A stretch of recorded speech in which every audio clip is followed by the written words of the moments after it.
Hello, and welcome to No Preparation, an incredibly original podcast about sports. With me, as always, is Carter. Hello, hello. And Emmanuel. Hey, what's going on, guys? And I'm your host, Ian. Boys, I'm making this a tradition at the start of the podcast now until the NFL season is over. How you feel about your teams now through week 12, week 11, whatever week this was? I should know that. I think it was week 12. Well, last week we talked about how the Packers defense is good for some reason, and they made sure to prove that they weren't all that great this week. I still feel, yeah, for real. I still feel pretty good about them.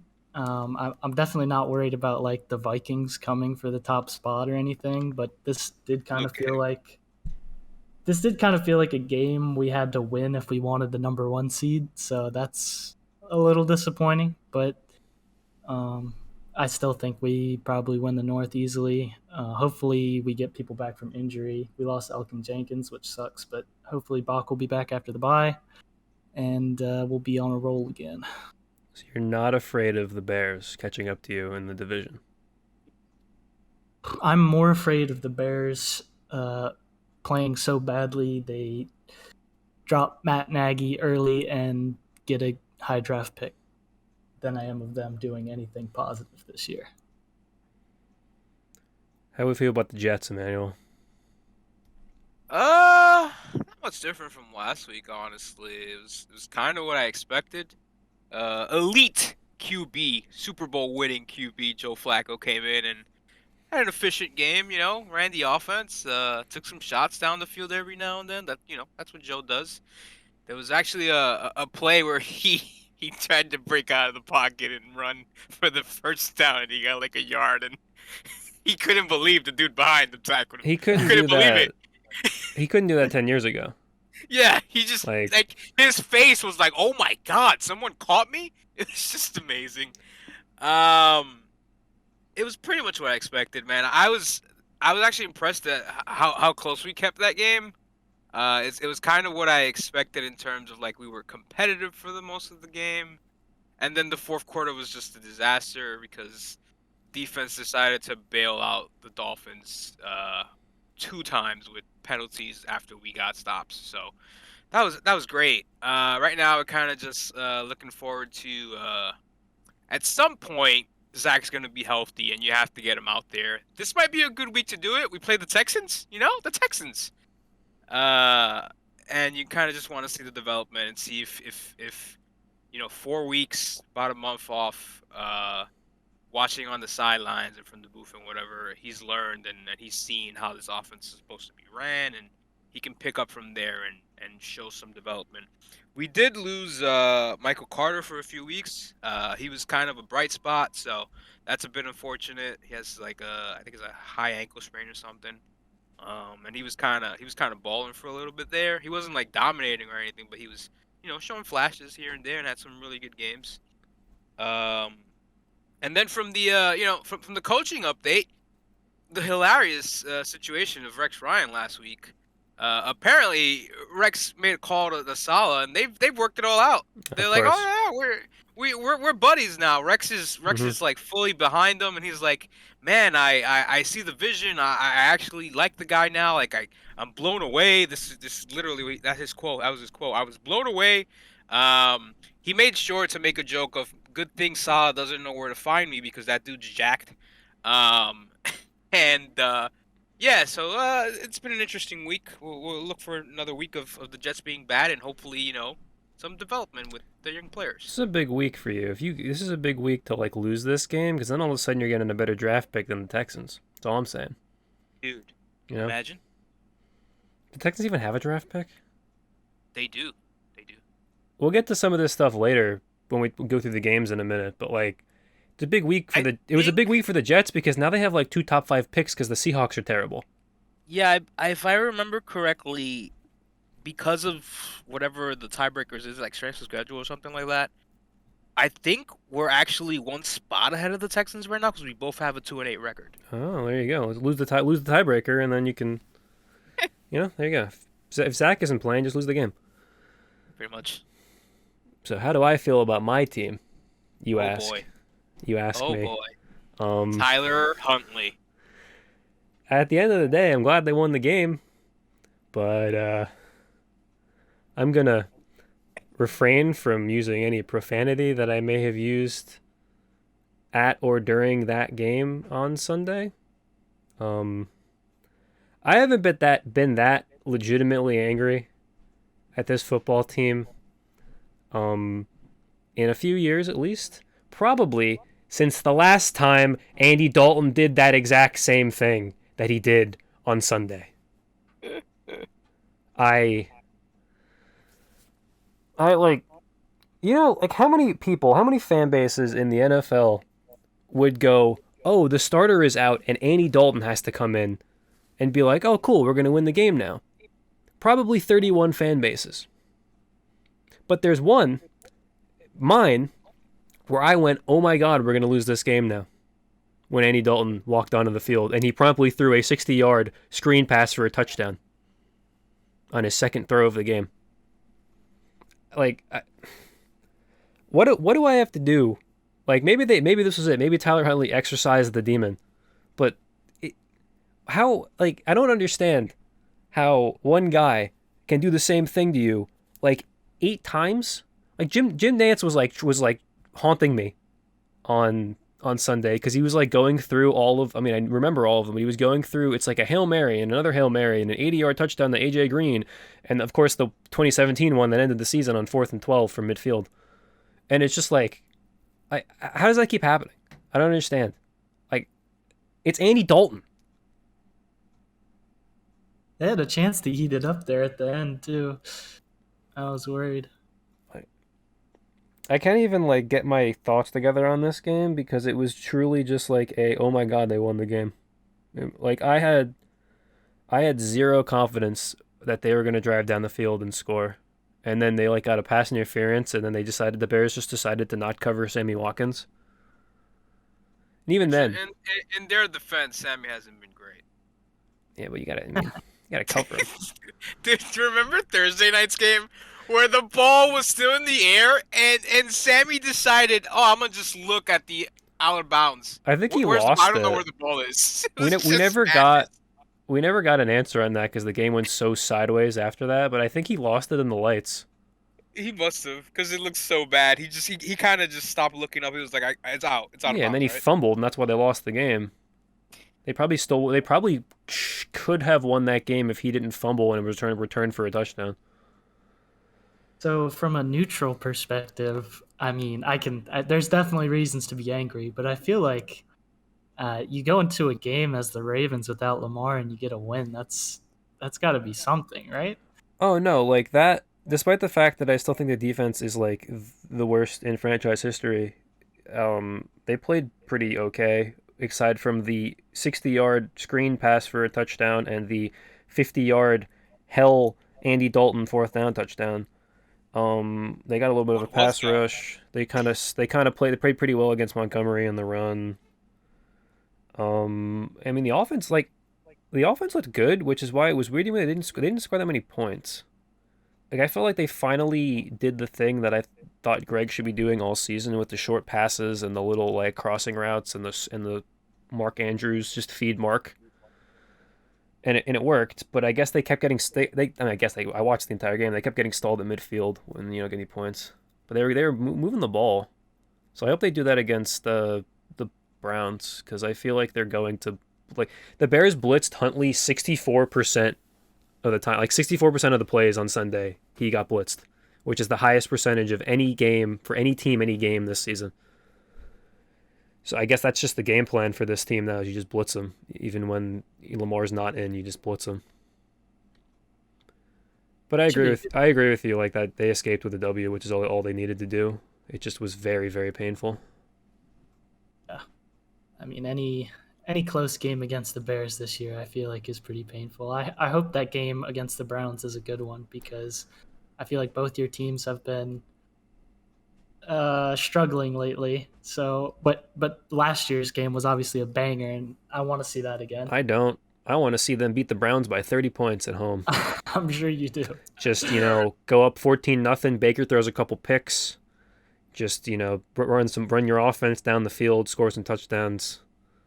Who's gonna become one of the greatest healers of our time, like Russ, and magically throw like 4 touchdowns this week? No, you know what's gonna happen is for the third straight week they're gonna knock the starting quarterback out, and the backup's gonna come in and play well. Oh yeah, Case Keenum. Tua did it. Very real possibility. Andy did it, and now Case Keenum's gonna do it. I'm gonna lose my mind. I can't accurately display to you how angry I was after that touchdown. I don't even remember who scored. I've blacked out. I know Andy threw the touchdown. I don't even know who caught it. It wasn't Mooney.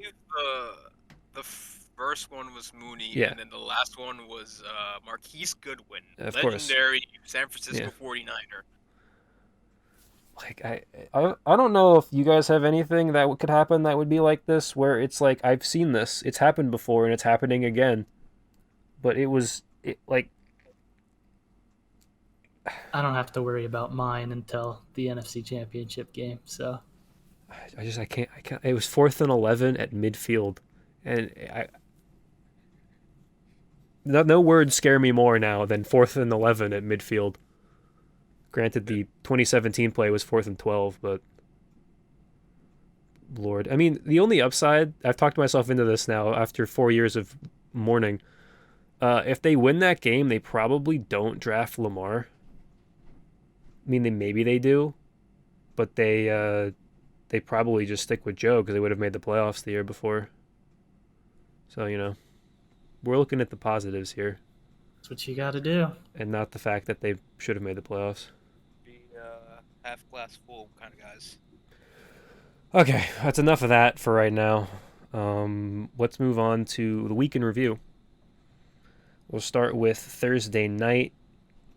Patriots, Falcons. We don't have to talk about this game for that long if we don't want to, because I don't really want to. Patriots are the best team in the AFC, and No, that's scary. not again.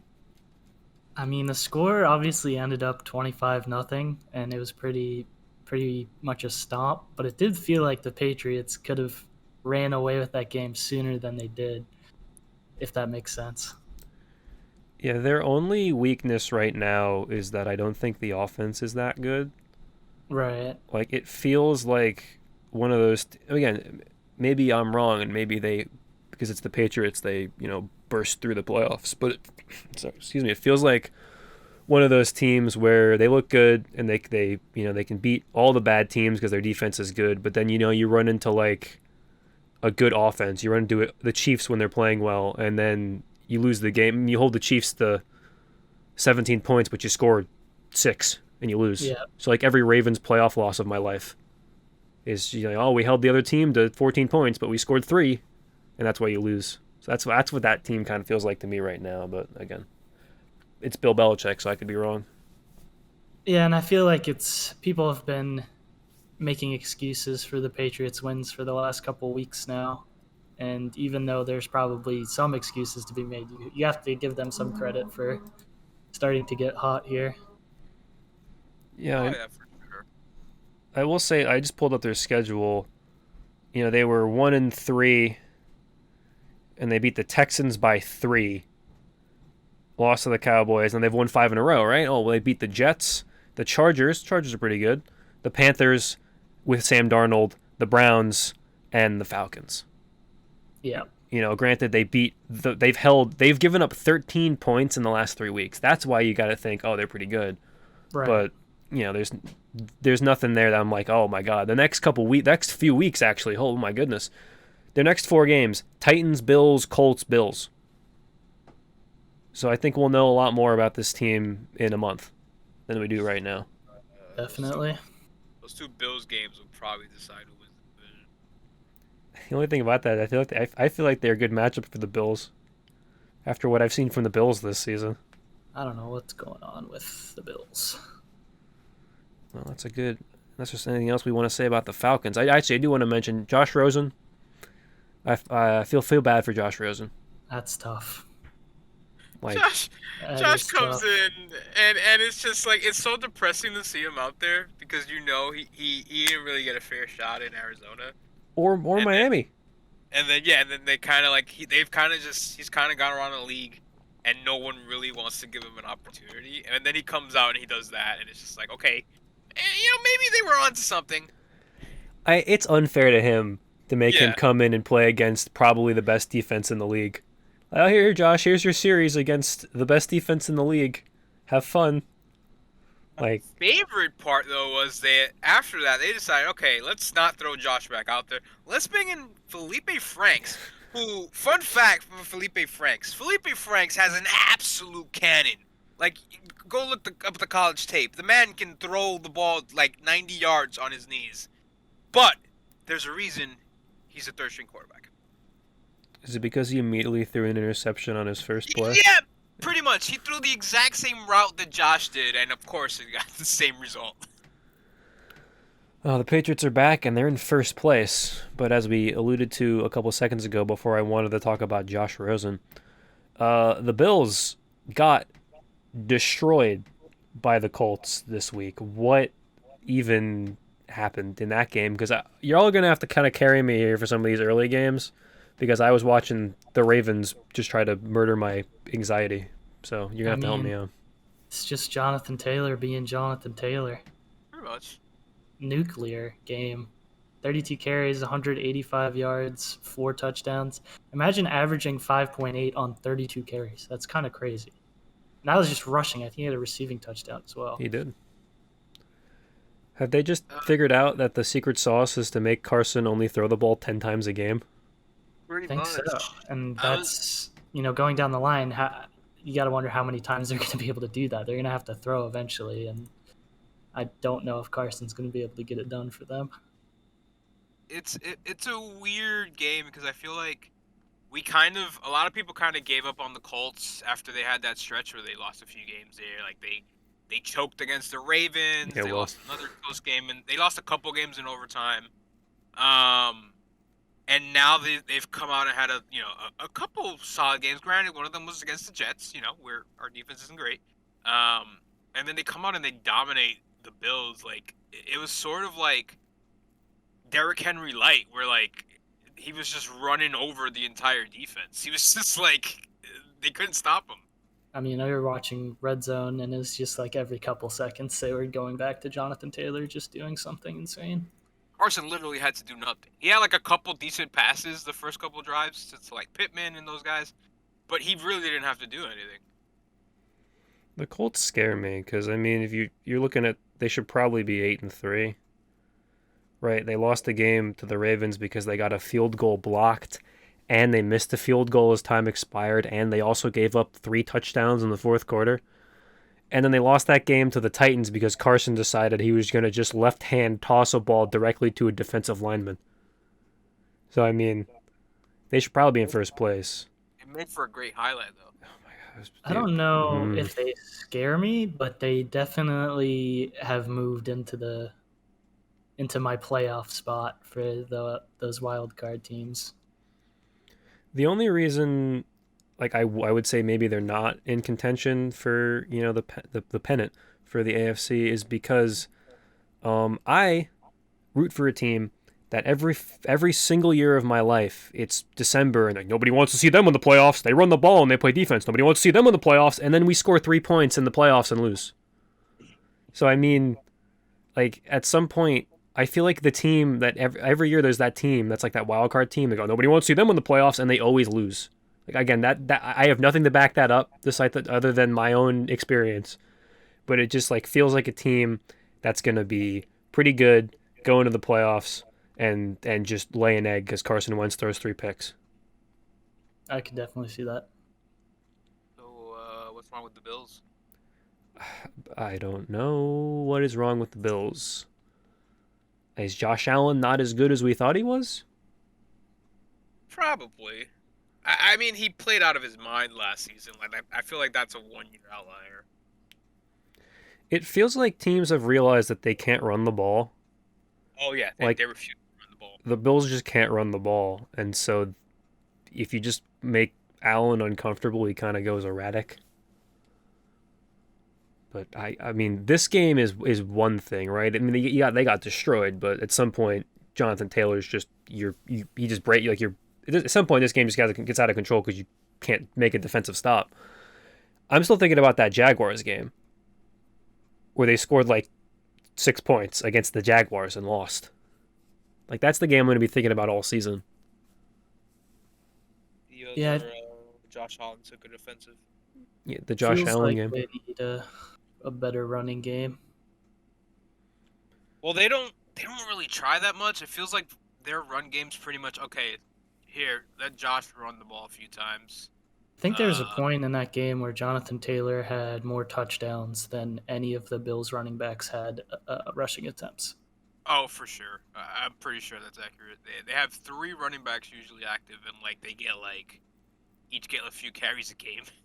Matt Breida had 5 carries.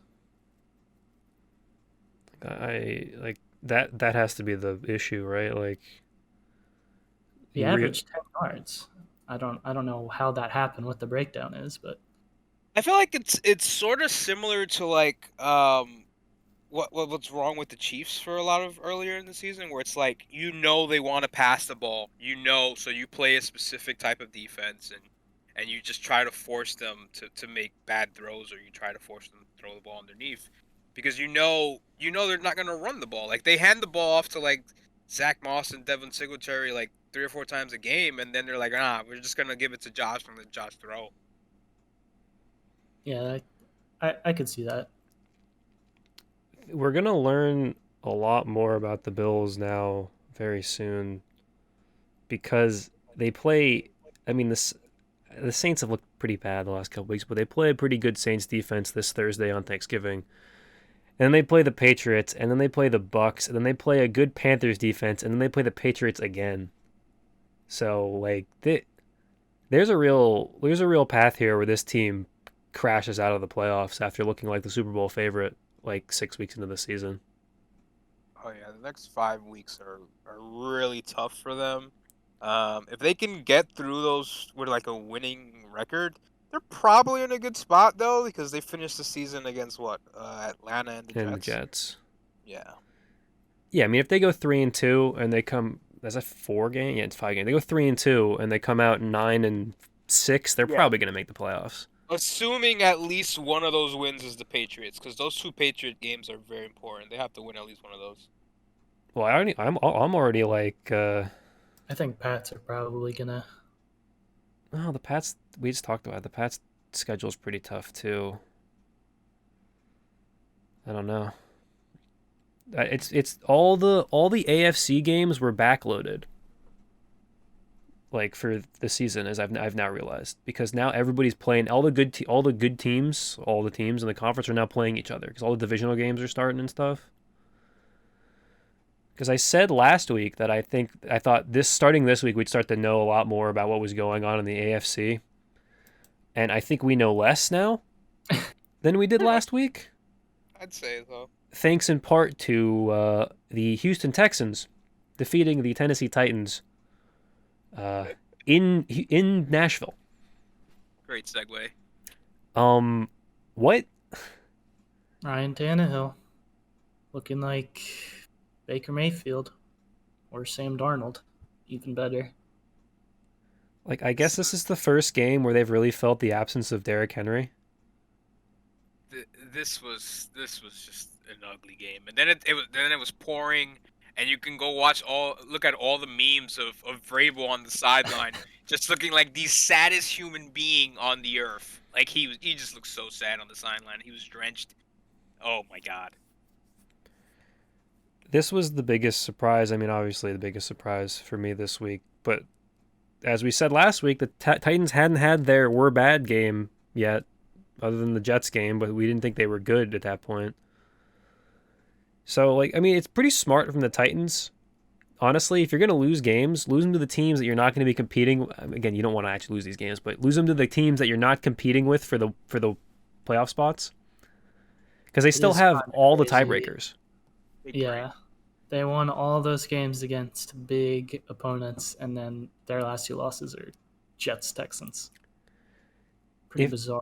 if the Titans win this week against the Patriots, I think they're pretty much a lock for the 1 seed unless two things happen. One, unless they collapse like this again without Derrick Henry and lose to some more teams that aren't that good, or the Ravens just figure out their shit and become good.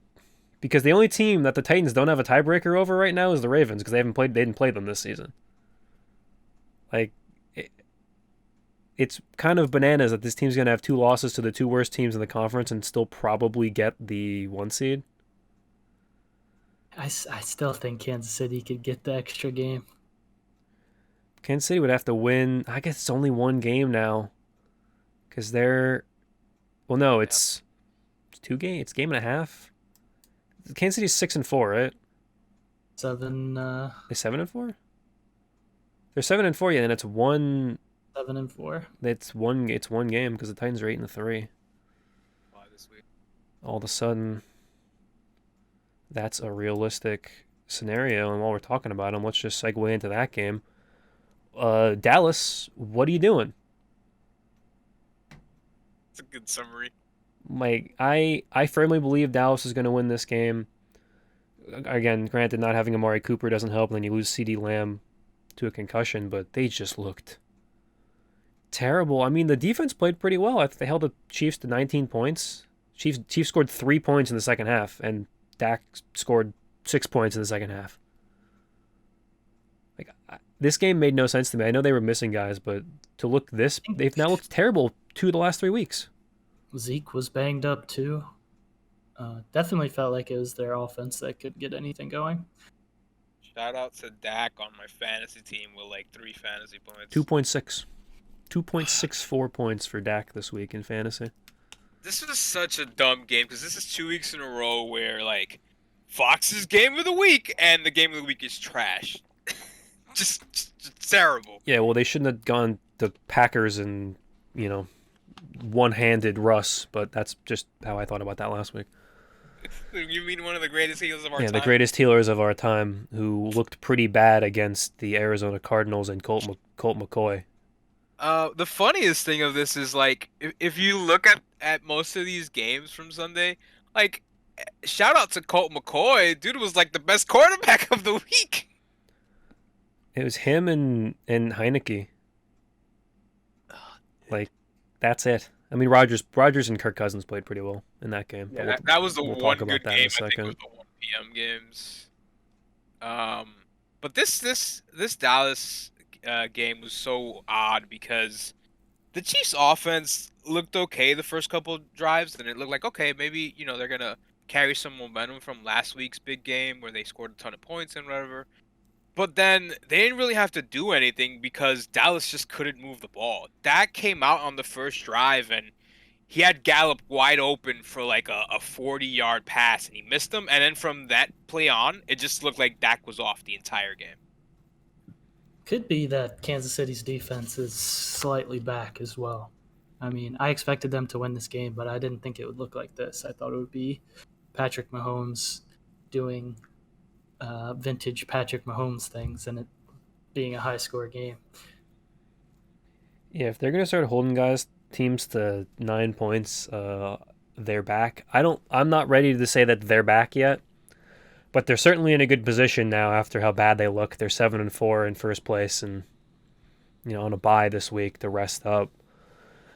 I see the thing. If I would have said they're back, if they had dropped 35 on this Cowboys defense and held them to 9, but because they didn't look great offensively. Looked pretty bad actually. I mean, Butker missed a couple kicks and some extra points and stuff, but like I don't know, that team still kind of weirds me out. But I think they're pretty much going to walk into the playoffs in some capacity at this point now at 7-4.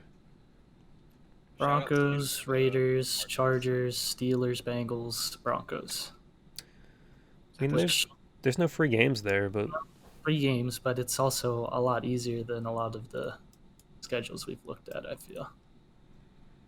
Well, yeah, I mean, it depends on if the Raiders are actually done.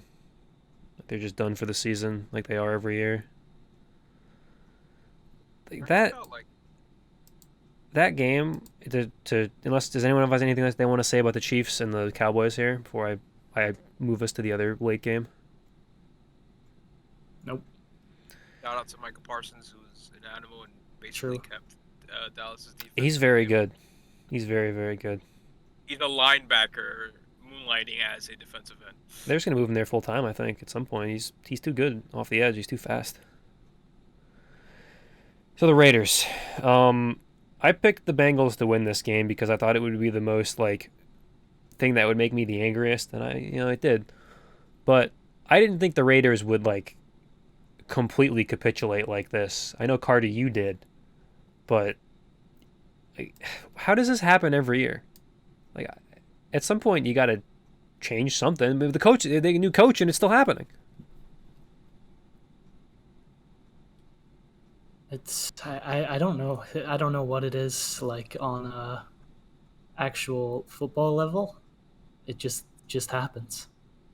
And I thought the Bengals were going to look even better in this game. They won 32-13, but they had their struggles still. No, the Raiders' defense looked really good for 3 quarters. I mean, it was 10-6 at halftime, and it was 13-6 at the end of the third quarter, and then it's just Derek Carr just imploded. I got a couple hits early on Burrow, and then Burrow was kind of shaky the rest of the game. But they didn't really need Burrow to do much. Oakland, oh God, the Raiders just look terrible.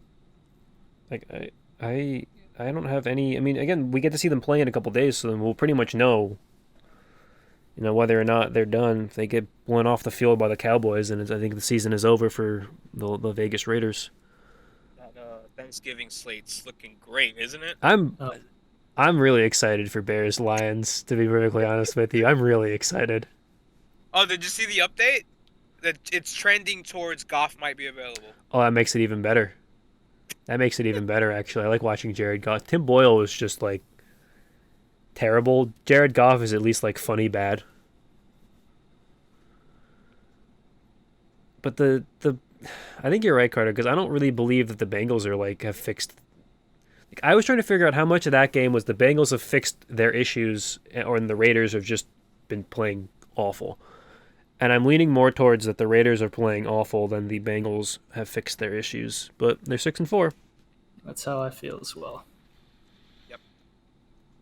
To move back into the early slate. Actually, let's finish the late slate because we just went down there.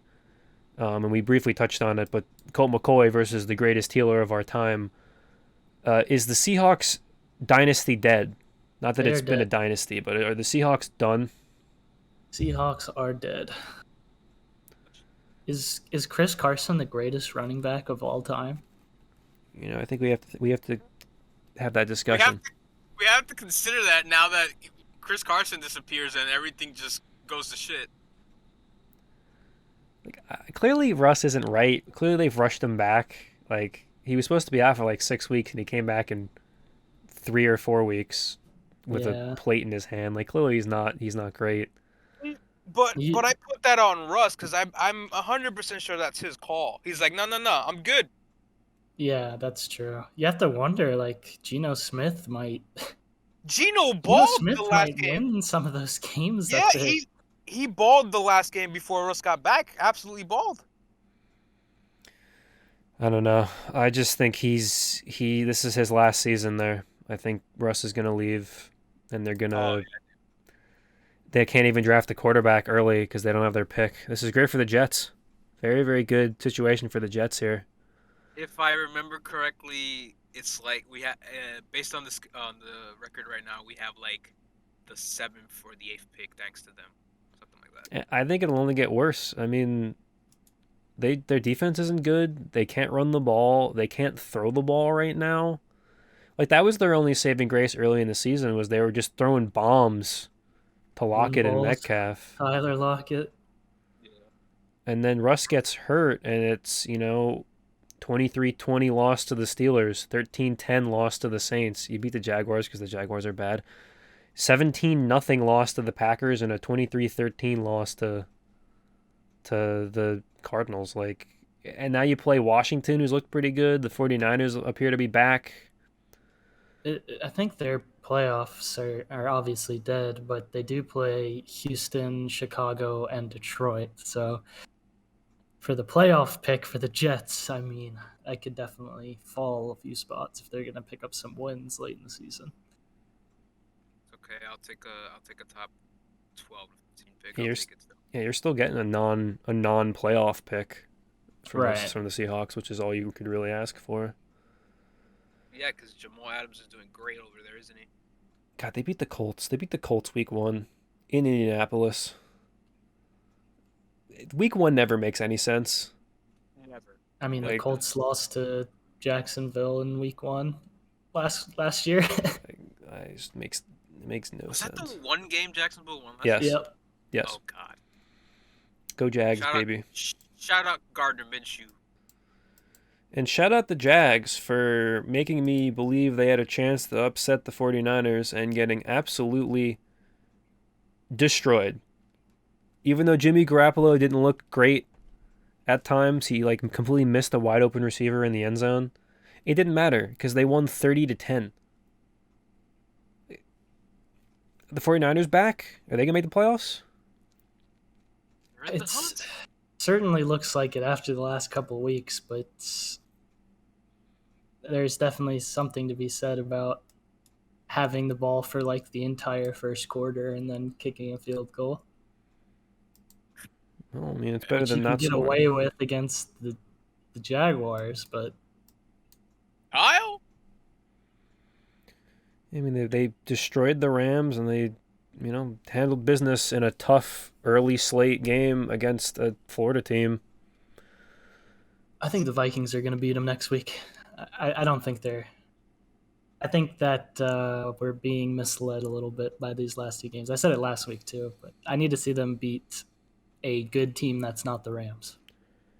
Yeah, because they sort of play this this kind of ball control style of offense, and then they'll let Jimmy throw a few times a game. But it's pretty much all right. Just get the ball to Debo any way you can get the ball to Debo because the guy's insane. Dude's a beast. They have him playing running back because their running back got hurt, and the dude just went ham. I hope they keep throwing to Ayuk. That's been nice. I like that they've decided to let him play football again. After that disaster the first few weeks. Just the entire first half of the season, there's just here's one catch a game. So, I mean, they won the first 2 games, lost to the Packers by 2, lost to the Seahawks by 7, which is certainly not a good loss, but a divisional game. They have lost 2 games to the Cardinals and a loss to the Colts. That was the Colts get-right game when they beat them in that monsoon. But they've kind of handled business. If they had won that Colt McCoy game, I think I'd be a little more high on them. Colt McCoy legend. But, you beat the Bears, you beat the Rams, because Kyle apparently owns Sean McVay's soul. And then you beat the Jags, and I think this would be the classic Vikings choke game.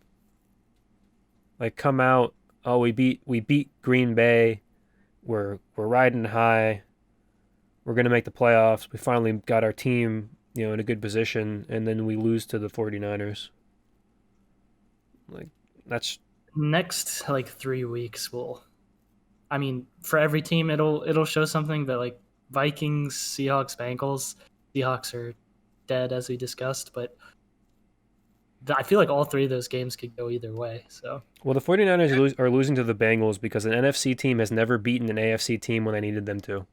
So you can mark that in as a loss for the 49ers. Football gods know. Don't fact check that, by the way. It's true.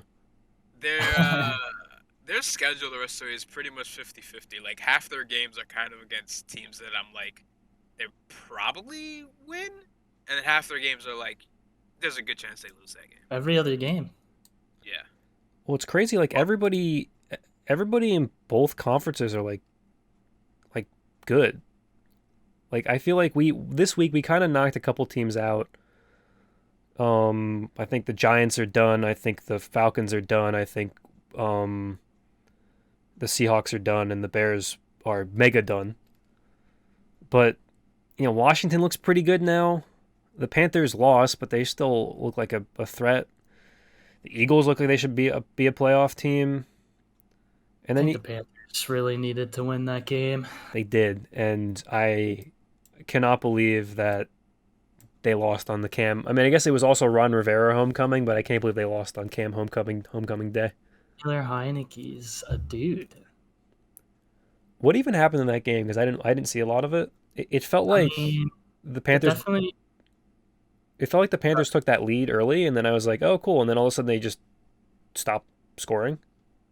Their defense usually just gets more stops than that, and more turnovers. I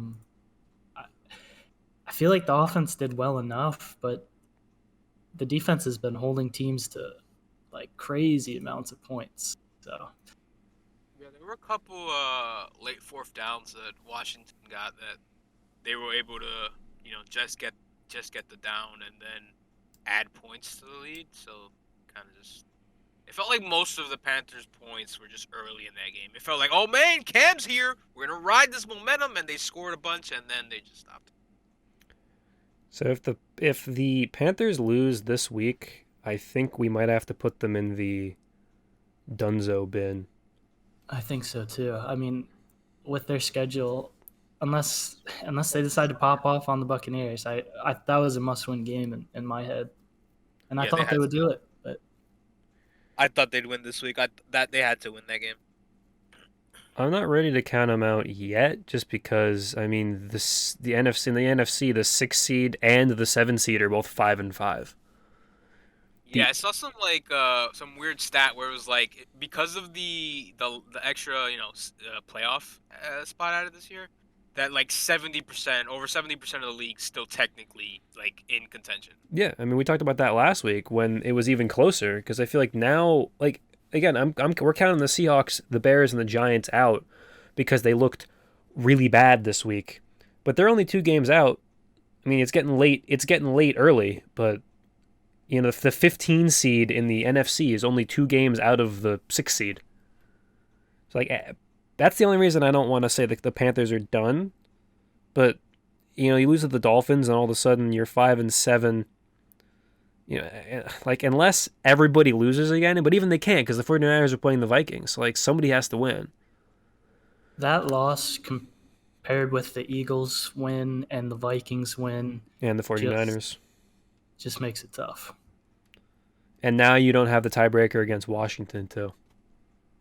If Washington keeps playing well here, it's just a game you can't lose at home against the team that was 3-6 coming into the game. Washington might be sleeper. Suddenly the NFC East is the best division in the... Still probably NFC West, but suddenly the NFC East is the best division in the conference. Cowboys, still 7-3. Eagles looking good. Washington looking good. We don't need to talk about the Giants. Like, I don't know, man. F in the chat for Jason Garrett, who got fired today. I just don't understand how Washington could be good. How they could start so bad but just be good now. Heineke figured it out. He's seen the code. He just needed to play against Tom again. Remember, he balled out against Tom last year in the playoffs. They have a close loss to the Chargers. They got blown out by the Bills. They played those back-to-back games against the Chiefs and the Packers where like they were close in the first half and they just didn't score in the second half. I guess they have had kind of a tough schedule, but and it doesn't get any easier. Now that we think the NFC is good, technically, no. Yeah, but I mean, maybe the Seahawks. You should beat the Seahawks, but that game anything can happen. You should probably beat the Raiders, but it is in Las Vegas, and then it's Cowboys, Eagles, Cowboys, Eagles. So all this stuff. I mean, it's going to make for exciting weeks of football, but all this stuff is going to not be figured out until like the last 4 or 5 weeks of the season, when all of these teams have to play each other multiple times. Like, the Cowboys lose to the Raiders this week. They're sitting at 7-4. Heineke beats the Seahawks, and then all of a sudden, Washington beats the Cowboys twice, and they're in first place. If the Raiders beat the Cowboys, it'll be the dumbest season ever. And it would be insane. Like, I don't know, man. And the Eagles looked great this week. Would the Eagles be like the number 1 seed if they had run the ball starting in the beginning of the season? They'd be up there. They do look good. Like, I don't know why it took Sirianni this long to realize, maybe we should run the ball and we'll win. First time coach, maybe he was just trying to figure stuff out. My starting running back is on IR. Let's try running the ball. Time to run the ball. To Jordan Howard. The man didn't even have a team at the beginning of the year. Jordan Howard and Boston Scott, baby. Like, barring something really bad, they should win the next 2 games, and they'll be 7-6 with 4 divisional games left, which is, again, brutal, but 7-6. Is the narrative gonna change now? Is it gonna go back to Hurts is good? no, it'll be, he can only run, he can't throw. Probably. As someone who has had a team with that type of quarterback. True. Yeah, I mean, they have the tiebreaker over the Panthers. They have a tiebreaker over the Saints now. They unfortunately don't have a tiebreaker over the 49ers because they lost that terrible game in week 2. It was 17-11. But they got a couple big tiebreakers here that I think, they go 1 game over 500 for the rest of the season. Actually, no, they have 6 games left. So if they go 4-2, they're probably in the playoffs. Just depends on if the NFC East will let them in, because I could see the Eagles and Cowboys winning both of those games, but also the NFC East tends to, be a little chaotic in those division matchups. So all they have to do is take care of business against the Giants and beat the Jets. And at that point, you have 8 wins, and you need to probably win 1 more game out of 3. And you're in. Because I'm pretty sure to get in as the 7, maybe the 6, but definitely the 7, it's probably going to be 9 wins. Could be 8 wins if everybody just starts imploding here. So I feel good about the Eagles right now. I feel good about the Eagles, and like I said, after that loss, and the Vikings win over the Packers, I feel the Vikings are probably best suited to get the last spot. What about the Saints? Are we out? We were kind of out on the Saints last week. Are we even more out on the Saints this week? The Saints are dead. Because that game looks closer than it was because they scored 22 points in the 4th quarter. I mean, their whole thing is that they're supposed to have good run defense, and the Eagles are a running team, and they ran all over them. So, there's only so much the defense can do to carry that team. They really have no one on offense when Kamara's still out. I don't even know if there's been an update, but he's been out 2 weeks now. They've been having to run the ball with Mark Ingram, and I think Tony Jones is back. Preseason hype Tony Jones. R.I.P. Michael Thomas. What's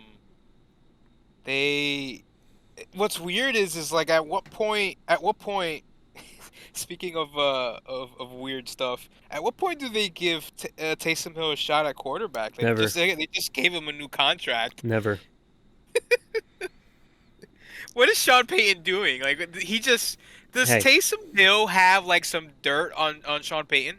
Hey, all I'm saying is that in the first 3 quarters of the games this season, Trevor Siemian has the worst passer rating, according to Pro Football Focus, of any player this season. Out of the 46 qualified quarterbacks, he has the worst passer rating through the first 3 quarters. It's about 24.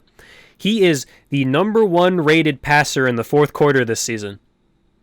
So 90 plus. Why don't they put Taysom Hill in for the first 3 quarters? This is genius. It's genius. Just have him run like he did last season when he stepped in.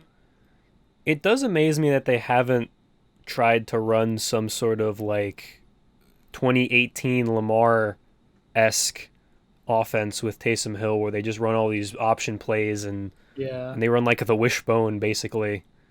Like, it's just kind of been weird to me that I mean, I'm glad they keep playing Trevor. I'm happy for Trevor. He's getting paid, but like Get that check, Trevor. it's bizarre to me that they haven't tried to bring anyone else in or tried to play Taysom Hill or anything really. He's had a couple injuries. Like he had a pretty bad concussion, and then I think he had I think it was like an ankle injury or something, or a foot injury. But it is sort of weird because last season when he stepped in, after Breeze got hurt, they won most of his games by doing that, by having an offense that primarily just ran the ball. I don't know. Maybe Sean Payton has just decided he's going to win with Trevor Siemian, and that's the way he's going to do it. Oh yeah, but let's pay Taysom just to keep him happy. That was to defer cap. They paid him because they wanted to keep him under control, and it like moves it because they have like no cap because their cap But it's situation's so bad. dumb. You're paying him like if he's like an elite tight end money essentially. Yeah, well, I mean, he is to Sean Payton. They were 5-2, and now they're 5-2, coming off a win over Tom, and now they've lost 3 straight games by 2 points, 2 points, and 11 points. Makes sense. So I think it's the come to Jesus moment. If they lose to the Bills on Sunday night at home in the Superdome, I think they're done. I mean, the schedule eases up at the end. Jets, Buccaneers, Dolphins, Panthers, Falcons. So I don't want to count them out, but they got to win a game soon, or it's going to be toast. Okay, we talked about the Jets and the Dolphins. Unless you want to have anything else to say about the Jets and the Dolphins here, Emmanuel. Not really. I mean, shout out to the defense that looked decent the first 3 quarters, and then we're idiots in the 4th quarter. But Well, that's about it. I did feel like their offense was like putting together some big plays, but then just never scored. Elijah Moore's a baller, bro. He's a baller. Just get him the ball. And then we already pretty much talked about Ravens-Bears.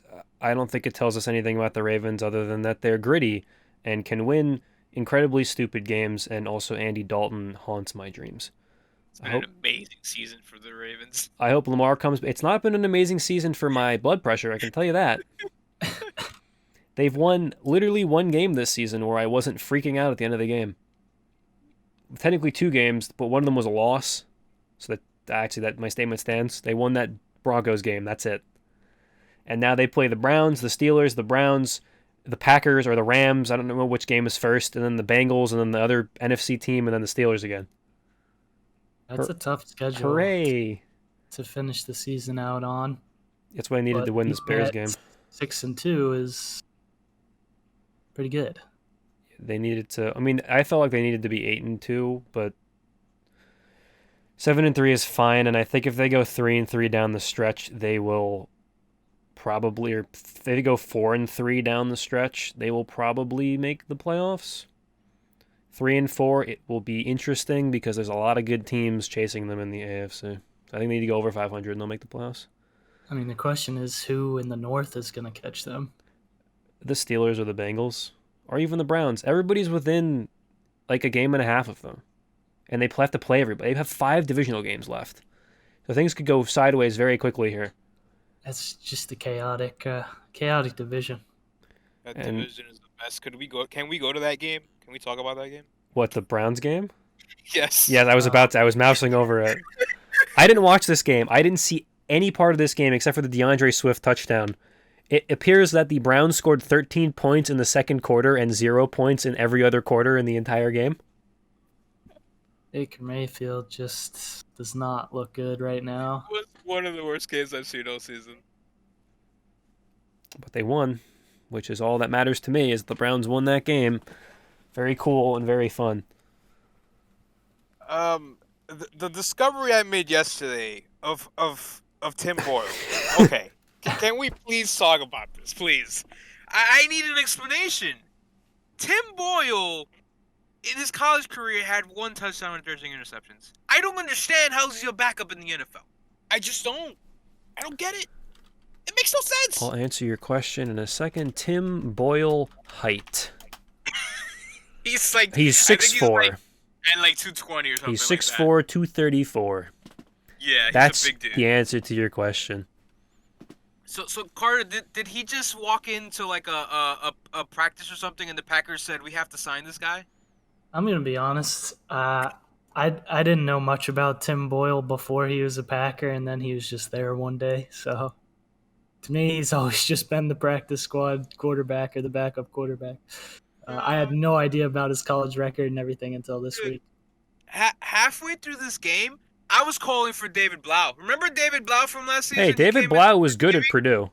Yeah, he came in Thanksgiving. He started the Thanksgiving game last year, and he balled. I was like, dude, where's David Blau? This guy can't throw a pass. Yeah, it kind of doesn't make sense to me that they would start Tim Boyle over Blau. I mean, it also doesn't make sense to me that Tim Boyle would be, on an NFL team. But what can I do about that? Get that check, Tim. Like, I feel like we as sports fans generally make too much of a big deal about like, oh, I could do that. That's so easy because it's never. I mean, it's the best athletes in the world. You can't do that. This is the closest I've come to being like, I don't know, maybe I could go out there and look terrible and average 3.8 yards an attempt. Like, I don't know, man. For like, Just throw the ball into the ground every play. He went 91 yards and 2 interceptions. My God. Not even. That's his career. He had 77 yards and 2 interceptions. His career passing stats are 92 yards and 2 interceptions. Madness. My goodness.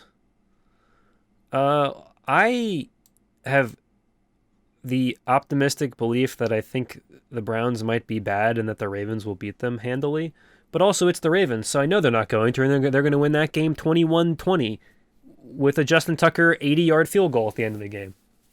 So I think the Browns are bad, but I think the Ravens might also be bad. So I have no idea what's going to happen in that game. It's a must-win for Baltimore. It's in Baltimore with the Steelers coming in the week after. Or I don't even know if that game's in Baltimore the week after. It might be in Pittsburgh. Yeah, they have to go to Pittsburgh. They have to go to Pittsburgh the week after, so they need to win this game this week. Baker's banged up. It's in prime time at home. You need to win this game. The Browns just basically are here's take the ball, Nick Chubb.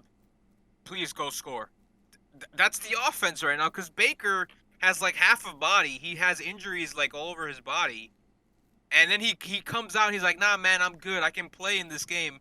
Meanwhile, Case Keenum's right there and he won you a game like 3 weeks ago. I just don't understand. I just hope Baker plays the entire game. There's like 3 picks. I just don't get it. Is Kareem Hunt coming back, or what's the deal with him? He's supposed to be back. Like they put him on. It was short-term IR, so he's supposed to be back at some. I don't remember what was the last. I feel like update. he's might actually be kind of a big difference maker in that offense, even with Nick Chubb.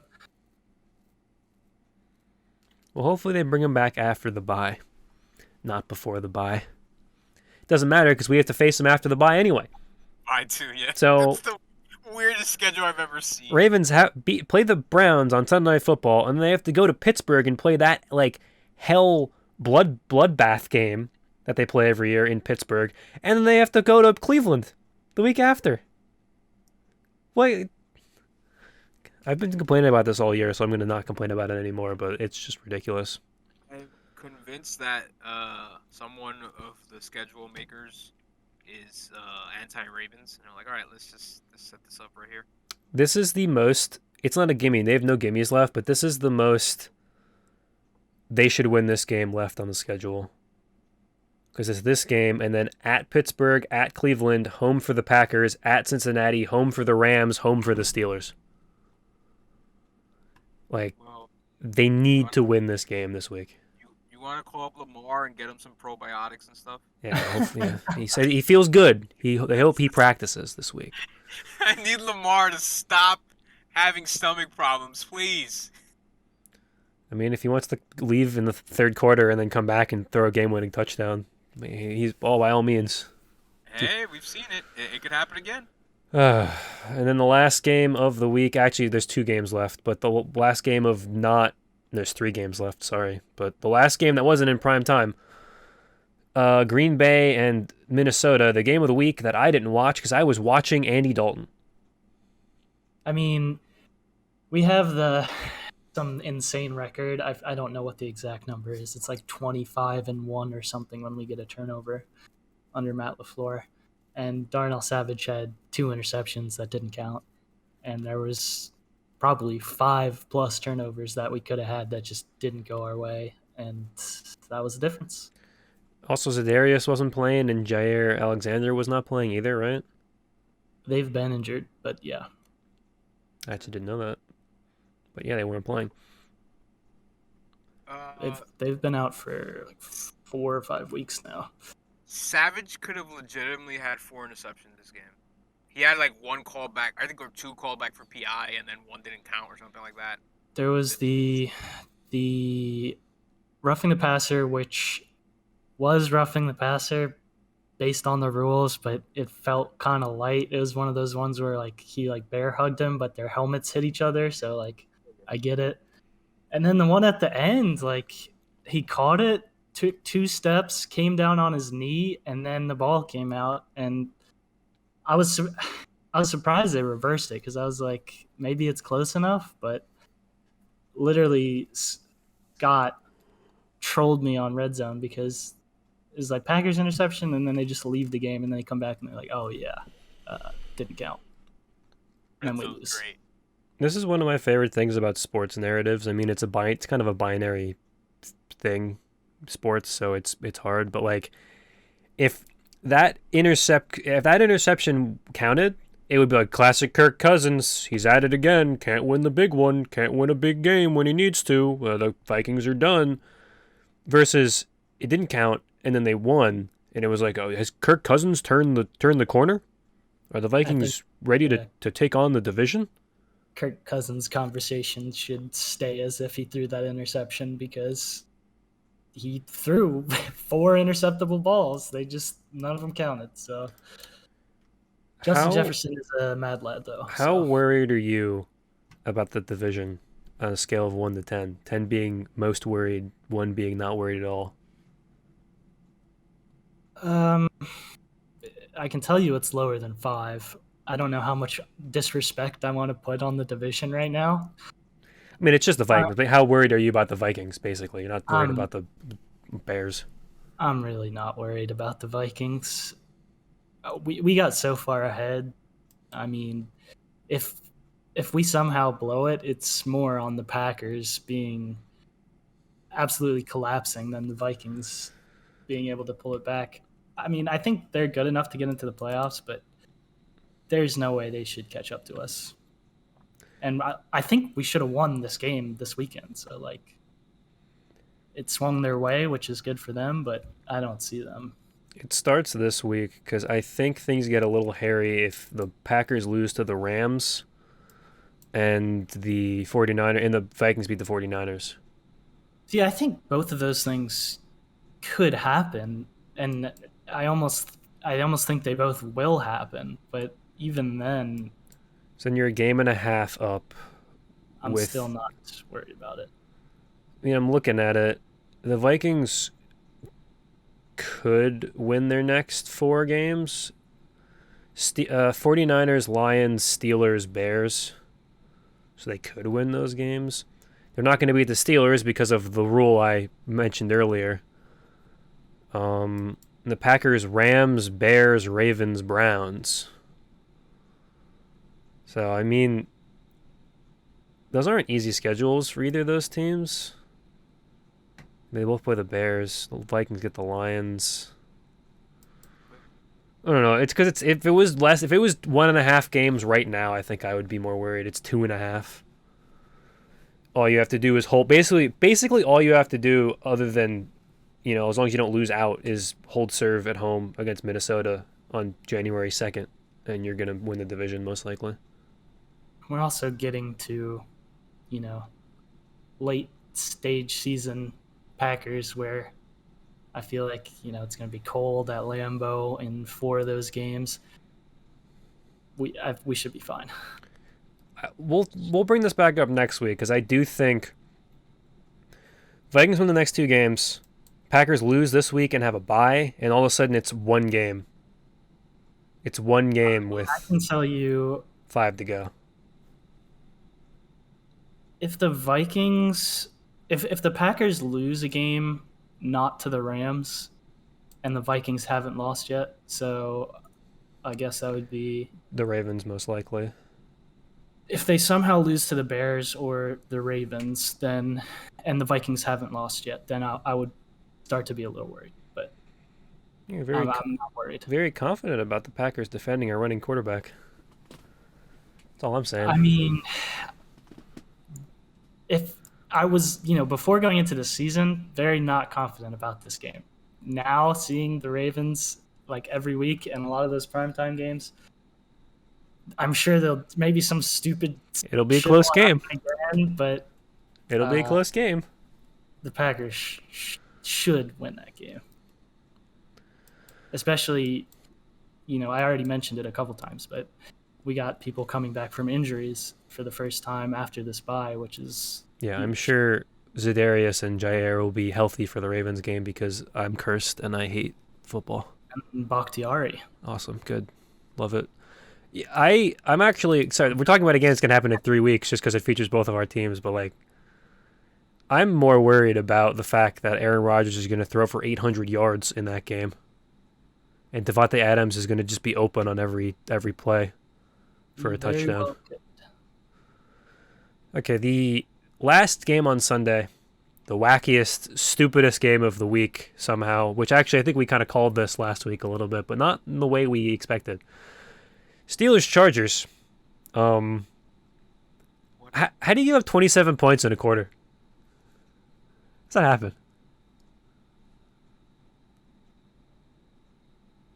that is a good question. Like, the Steelers had scored 27 points once this season. They scored 29 points once. So they scored 27 and more points 2 times in 8 games? 9 games. I can do math. In 9 games. And they scored 27 points in the 4th quarter of this game. People are acting like this is like, the Chargers have finally not chargered. They've exercised the demon.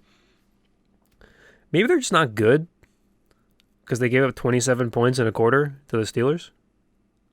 That quarter was the best quarter of Ben Roethlisberger football I've seen in a long time, to be fair. But him and Deontay Johnson were kind of doing some things out of nowhere.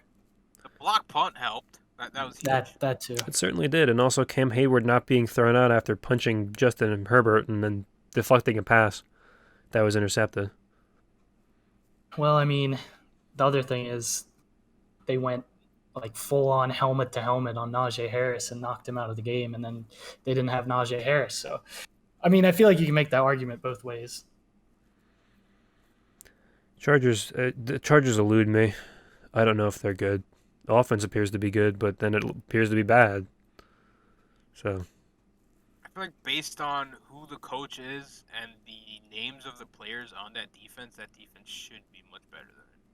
How did you guys feel about Brandon Staley going for it on 4th down in that situation? it was the correct decision, I think. It was a terrible, terrible play call. That's pretty much how I felt. I felt he should have gone for it there. I felt like you don't go up the middle when Cam Hayward is right there. You can go up the middle with your 6'6" quarterback. I like pretty much across the board hate handoffs on 4th and short up the middle. I feel like it works less than it fails more than it works because you give it's basically like just saying, well, if we lose up front, if anyone on the line loses up front, it's a stop. Because the Bears did it against the Ravens. They ran it up the middle on 4th and short at midfield, and the Ravens stopped them.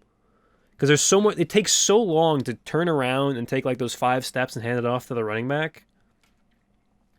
I just feel like it never works. It's just like quarterback sneak should always be the play there.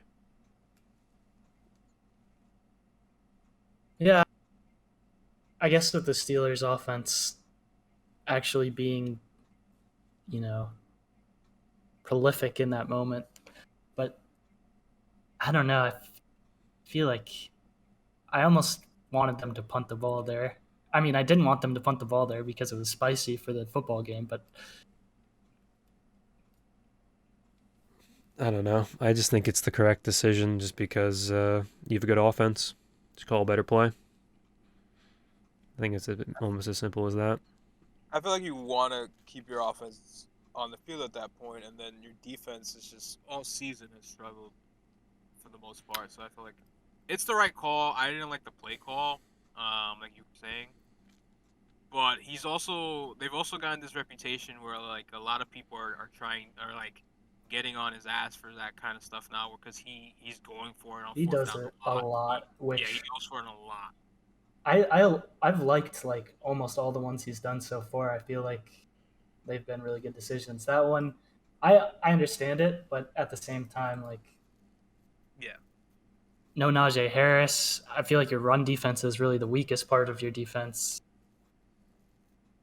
I don't know, but again, they definitely could have called a better play. So And then it didn't matter because they got a wide open touchdown to Mike Williams. Big play, Mike. You know how that Steelers drive looked after they gave up the touchdown? They got sacked like 4 times in a row and they lost. That's what I thought. That's what I thought Tyler Huntley was going to look like. It was like 4th and 28 at the end of the game. Apparently, the play there is they should have taken an intentional safety and then tried to do an onside kick off the punt.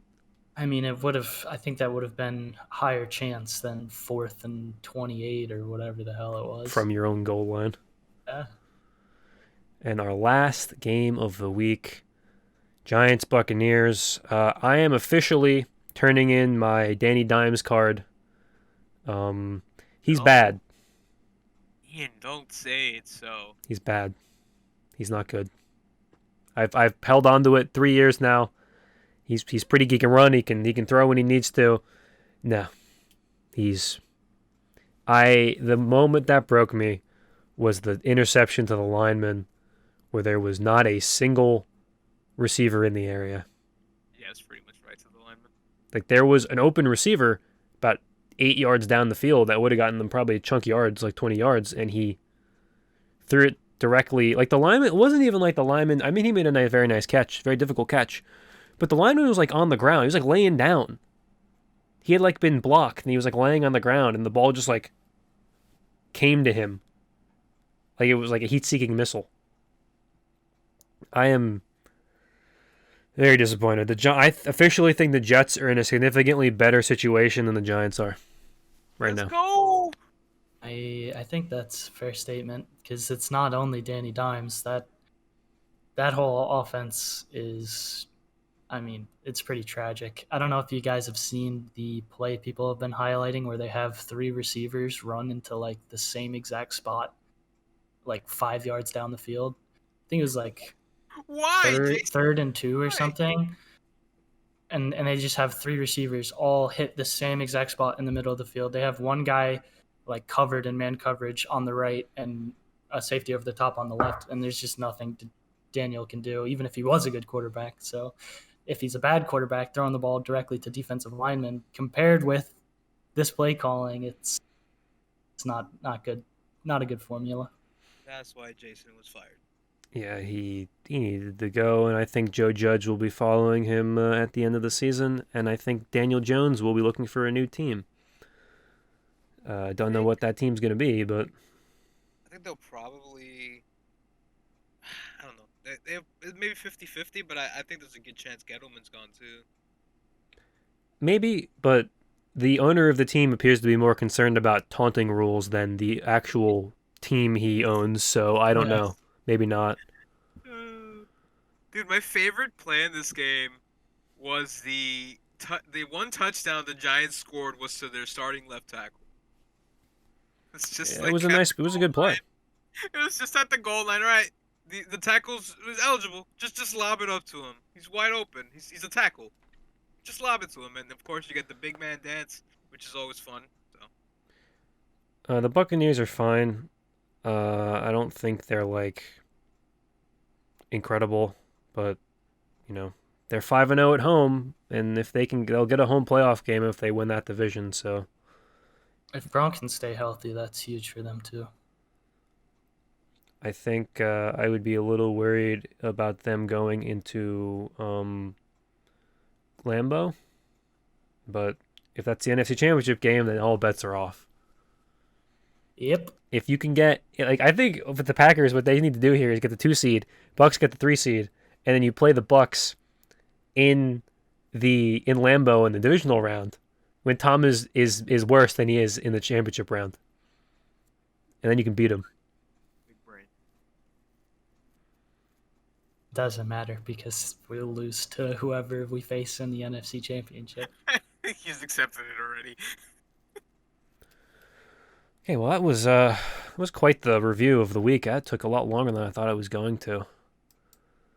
So let's look ahead now to week 12. If I can find it. ESPN, once again, terrible website. Bad. Emmanuel, do you know what your pick'em record was this week? Because I went 7-8 and Carter went 8-7. I did not. I didn't check. Anyway, we're not good at picking games, apparently. But I also kind of went wild picking the Jags and the Giants to win straight up, so my fault. We'll open with the Thanksgiving games. Oh boy. And we can run through a couple of these pretty quickly because I feel like we've kind of talked about them throughout the day here. But the first game, 11:30 a.m. I'm gonna it's not that early, but I'm gonna wake up for this game. I'm excited. Bears at Lions on Thanksgiving morning. Andy Dalton, Tim Boyle, maybe Jared Goff. It's amazing. Like, this is, first of all, I'm picking the Lions to get their first win here of the season, because I think the fitting end to the Nagy experiment is them losing on Thanksgiving Day to the Lions to get their first win of the season. Oh yeah, did you see? He was asked at a press conference about a report that came out that he would be fired after this game. He was like, "No, that's inaccurate." I believe him only because I don't think that they want to fire a coach during the season. Never have, supposedly. But, maybe. I don't know. These sources are always questionable. I'm going to also take the Lions, but that's just because I want the Lions to win. I have no idea what's going to happen in this game. I think Andy Dalton might even bode well for them, so I have no idea. Well, he's not playing the Ravens, so it's fine.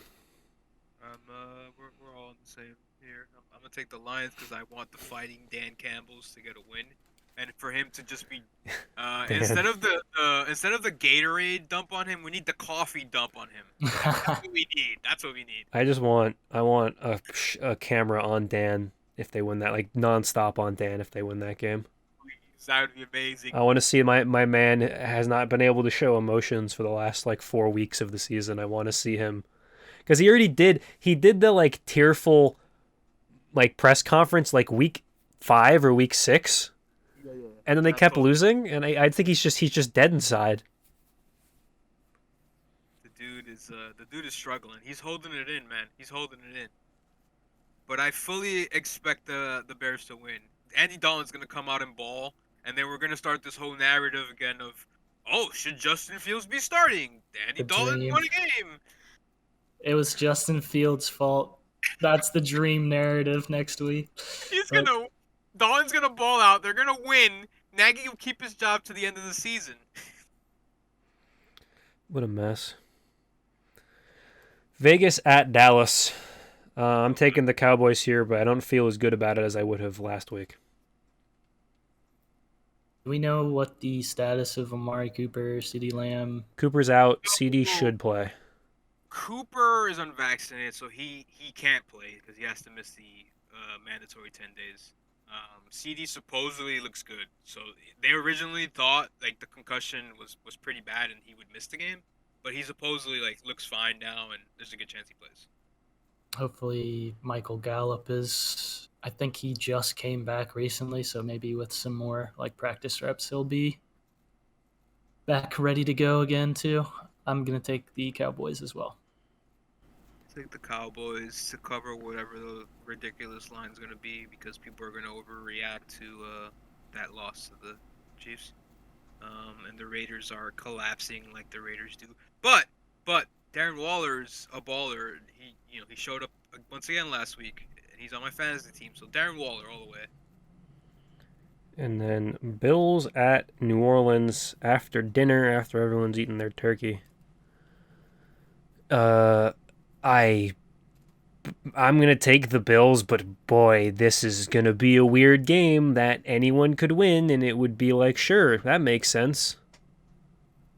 Yeah, this definitely feels like the wacky game because of the way the Bills have played recently, and the Saints should lose. I feel like you have to take the Bills, but I could see them finding a way to throw it.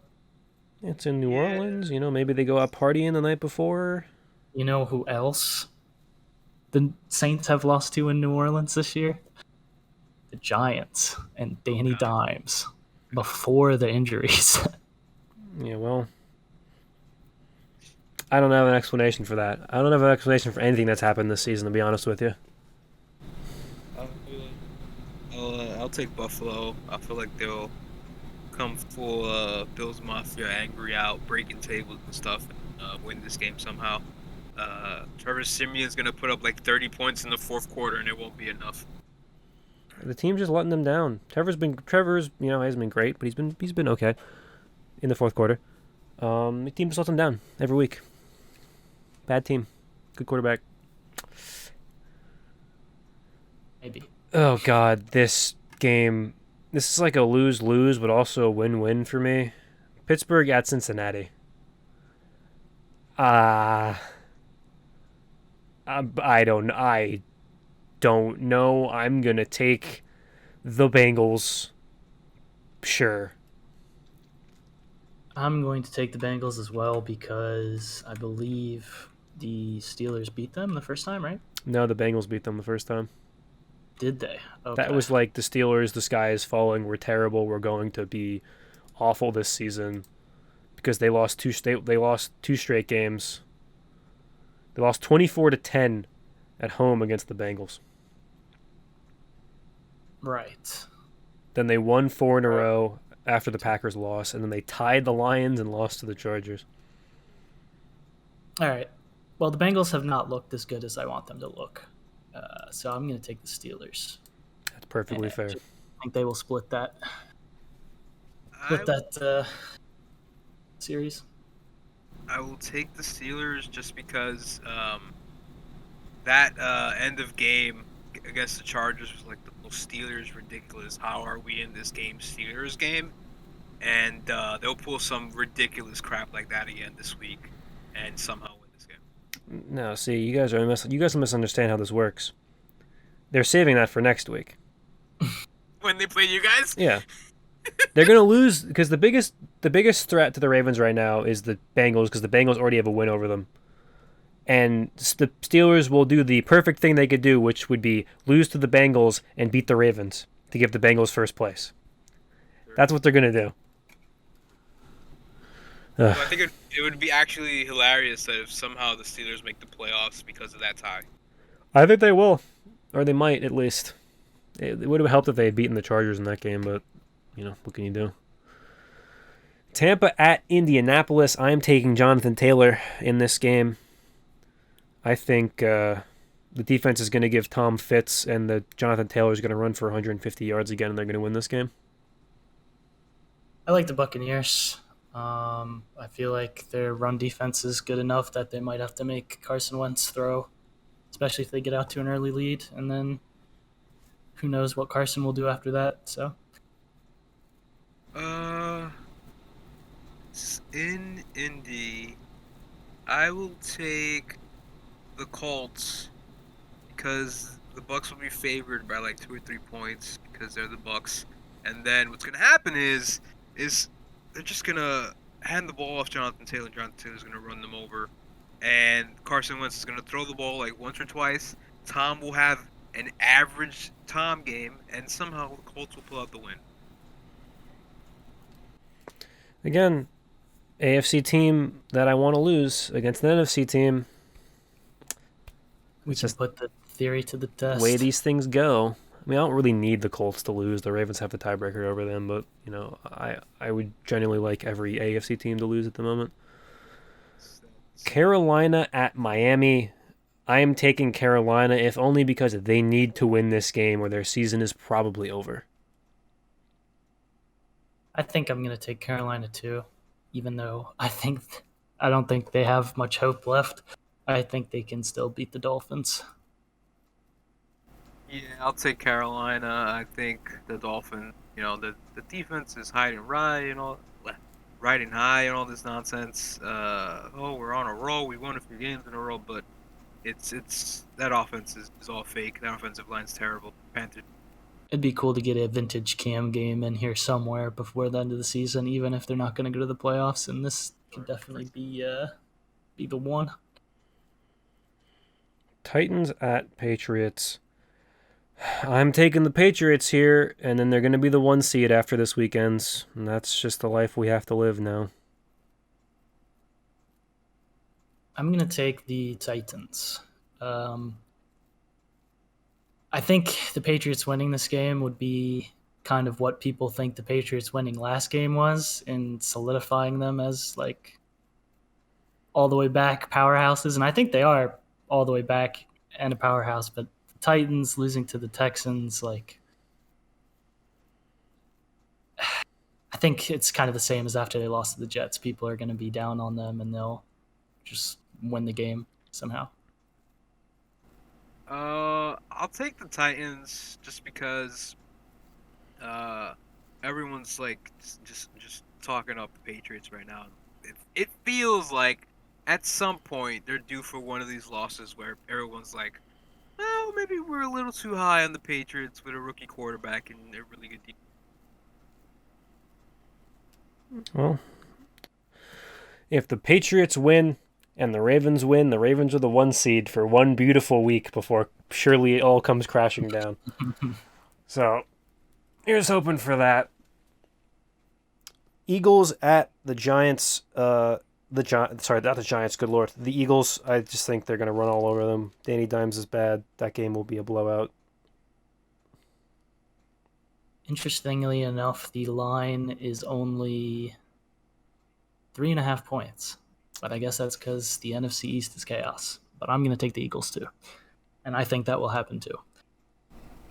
I'll take the Eagles. They're just much better on the O-line and D-line, and Giants are just not the best right now. Atlanta at Jacksonville. Atlanta at Jacksonville, everybody. I'm going to take the Falcons because they seem to be good enough to beat bad teams, but not good enough to beat any decent teams. So, Matt Ryan, everybody. I think this is a Cordero Patterson pop-off game. So I'm going to take the Falcons too. Very possible if he comes back this week. I like that call. I'll take the Jaguars just to be different. Maybe this is the one Trevor game we'll get all season because Atlanta just looked terrible on Thursday night. Give me some Trevor highlights, please. Any highlights? We need some Trevor Any highlights. of them. It's been a rough season, bro. Lord. Also, can we get more Josh Allen highlights? The other Josh Allen, please. Had a lot in that one game. And then the game of the week, Jets at Texans. You can go to this game in Houston for as low as $10. Oh, boy. Oh, my goodness. I'm taking the Texans. I think Tyrod looks pretty good. It's pretty much the only reason I'm picking them. Yeah, I'm going to take the Texans too. I wish Tyrod would have looked good 2 weeks ago, but I feel like they should be able to ride this momentum at least one more game, and maybe that's the best for the Jets, to be honest. I'll take the Jets if Zach plays. If Zach doesn't play, I'll take the Texans. That's fair. Moving on to the late slate, we got a couple intriguing, actually 3 very interesting games here. The one upside of all the teams being pretty good this season is like all these games are pretty good this week because we have bad teams. The Jets playing the Texans, the Falcons playing the Jags. So like most of the games this week are pretty intriguing. Chargers at Denver. I'm gonna take the Chargers coming off a big win on Sunday night, but I don't feel great about it. I feel like this could be just another one of those Denver stays in the playoff conversation because they win a scrappy game at home against the team that they kind of stifle on defense.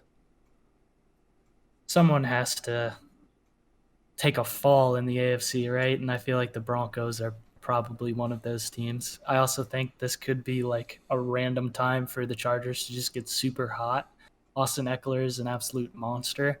If this game was, I believe it's at Denver, right? Yes. It is. If it was in LA, I would almost consider taking the Broncos just because Teddy is better away, it seems. But yeah, I'm going to take the Chargers. Real quick, breaking news on a couple of the games we just talked about as I'm getting the alerts here. Titans have waived Adrian Peterson after all that hype. Well, that's how that goes, isn't it? Can't say I didn't see that one coming. And from at Connor J. Hughes, who covers the Jets, Zach Wilson will start Sunday. So you're going with the Jets then? So I guess I'm taking the Jets. It would be nice to this game, see Zach Wilson pop off, but this game, I think the Chargers will carry some momentum here. The one worry I have is that since it's in Denver, like you were saying earlier, it could be one of those games where like it turns into a defensive game, and Denver just has the more consistent defense from what we've seen this season. They have 2 running backs who also can run the ball well. If they would just give the ball to Javonte, they never give him the ball enough. Let him run the ball, please. Well, because you got to give Gordon some carries because he's the veteran and he's getting paid a ton of money. So, but I will take the Chargers, even though I could totally see this turning into a Broncos defensive we're still alive game. I could definitely see a game where they win 24-17, play some good defense. Javonte has like 130 yards, 2 touchdowns, or maybe no touchdowns because they give the ball to Melvin in the red zone, but Melvin's going to get the red zone carries. I actually did not think about that potential of how bad their rushing defense is versus how good the Broncos are running the ball. Anyway, the other Los Angeles team, the Rams at Green Bay, the Joe Buck game of the week, I'm sure. I want to take the. You know what I'm going to do before I pick this game? I'm going to check the weather report in Green Bay, Wisconsin, because that is going to tell me who I'm going to pick in this game. It is going to be high of 38, partly cloudy. That's beautiful Green Bay weather right there.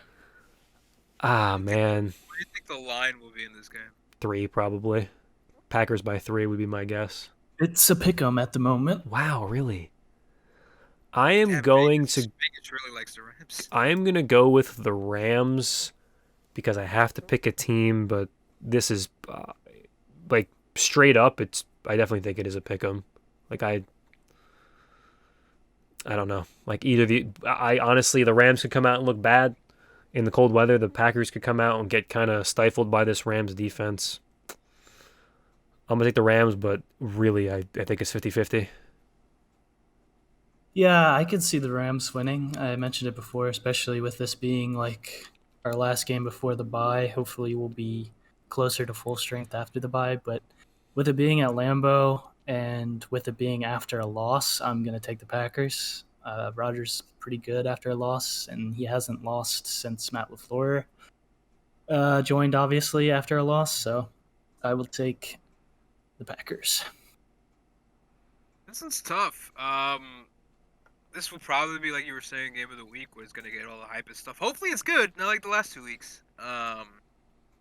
I will side with the Packers just because they're at home and because the Rams looked kind of rough on offense the last couple weeks with all those turnovers. I know they have all the potential and all this stuff. They've had a couple of injuries.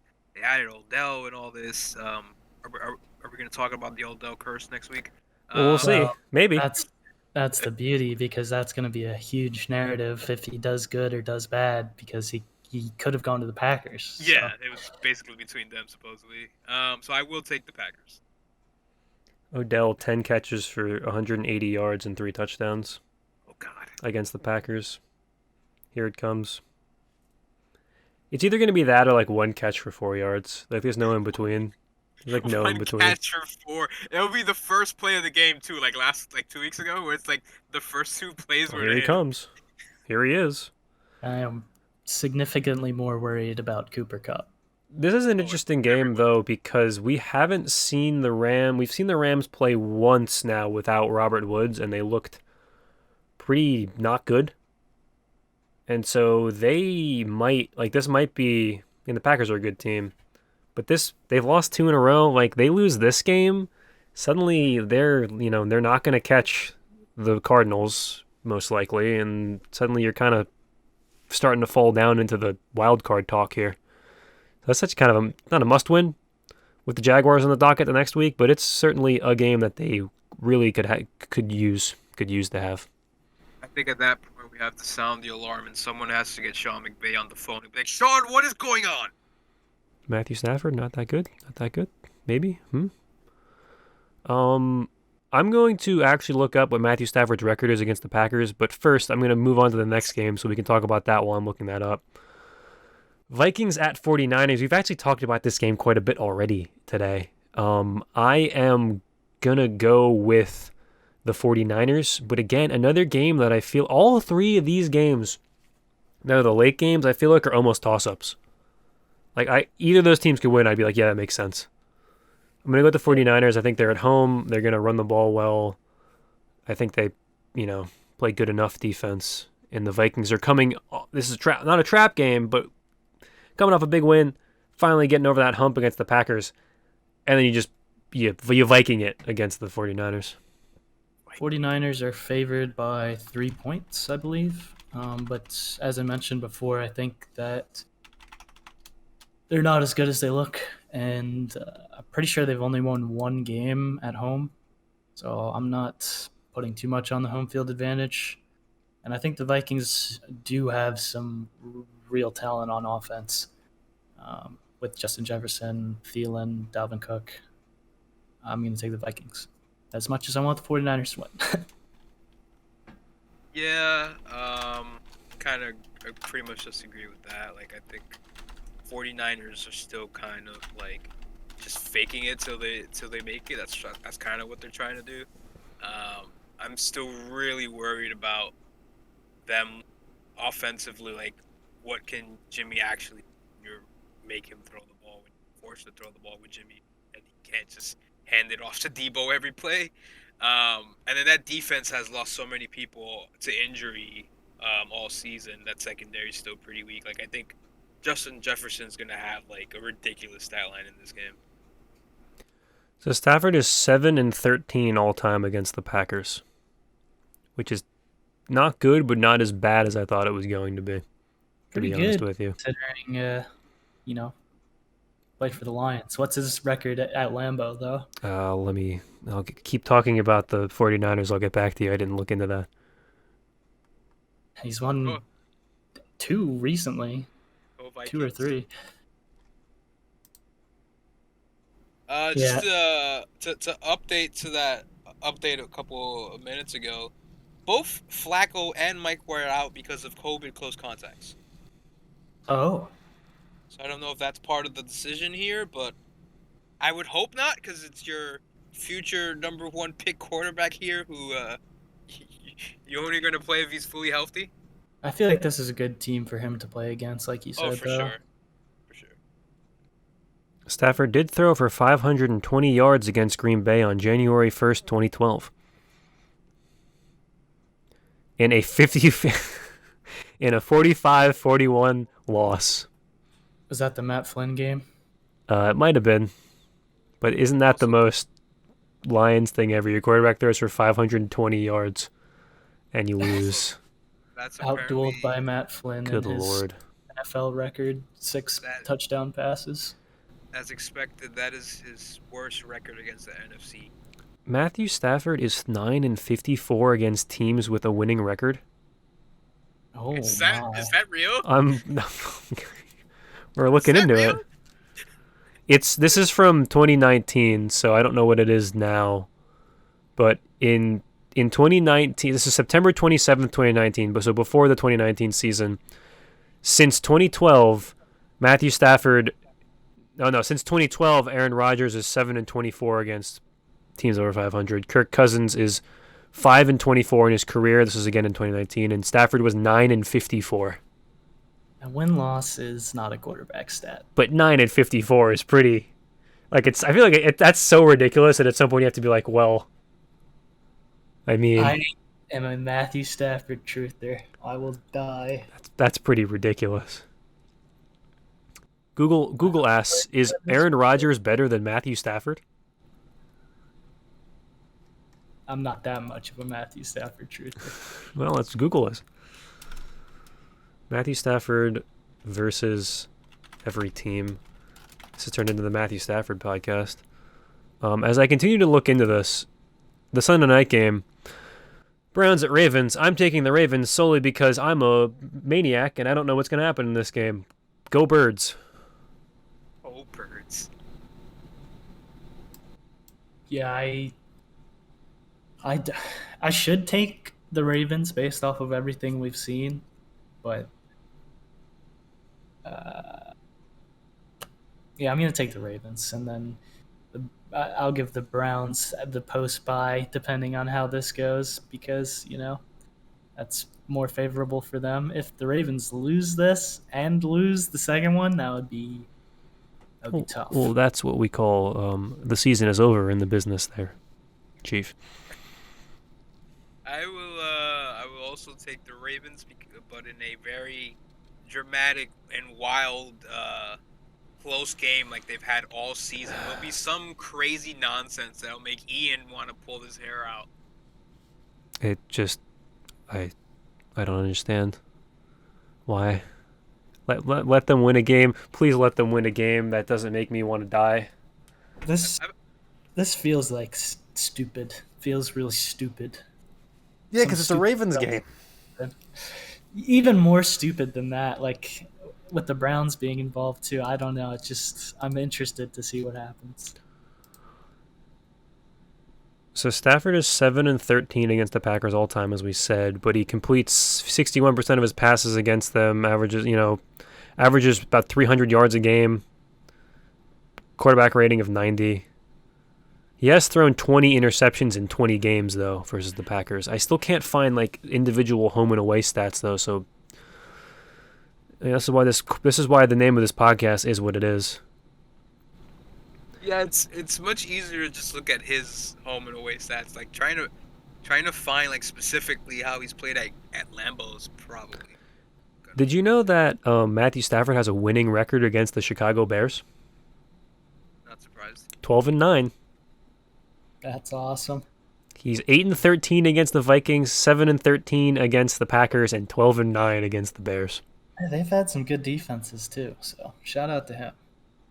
Technically, he was 11-9 before this season because they beat them earlier in the season while he was on the Rams. But this is kind of wild looking at Stafford's stats like this. He hasn't. So there are 1, 2, 3, 4, 5 NFL teams he has never beaten.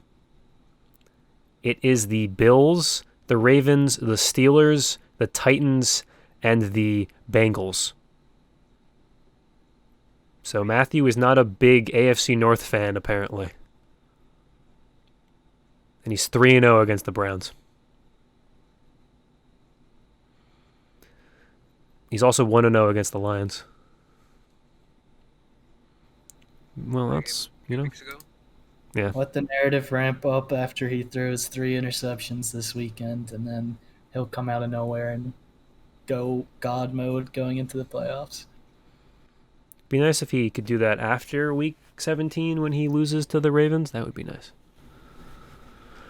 Put in a call. Let him know. Okay, and our last game of the week. I can't believe this is Monday Night Football. Oh boy. Seahawks Washington football team.